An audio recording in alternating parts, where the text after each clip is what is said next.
Ramzan you're अल्लाह के नबी सल्लल्लाहु अलैहि वसल्लम ने हदो पिरमी एक फ़र्ज 70 फ़र्ज के बराबर हो जाए।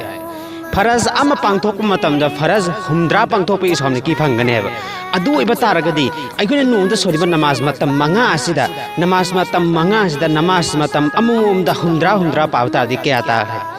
अदु इबा तारदी अखोय हजि कई तौन हा मतमदा रमज़ान मपुंसिमा अमत लियप्तदा बाजमात के साथ नुपा ओबिसिंगना अमसुंग नुपी ओबिसिंगना युमदा मतम चाना चाना नमाज सोनबा तारबा अदु इबतादी अल्लाह तबारक व तआला नंगी सोलिबा नमाज फरज तो अदु फरज हुमद्रा सोनबगी सोनकी फंगने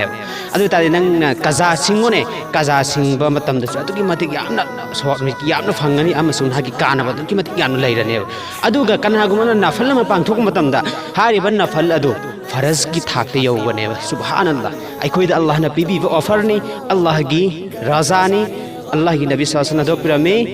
रमज़ान सिना अल्लाह की नी शाबान सिना आईगिनी हाइन हदो पिरमे सुबहानल्लाह अखोइ खुदिमक तौनो होनसि इंशाअल्लाह अल्लाह मसाम की हेनबा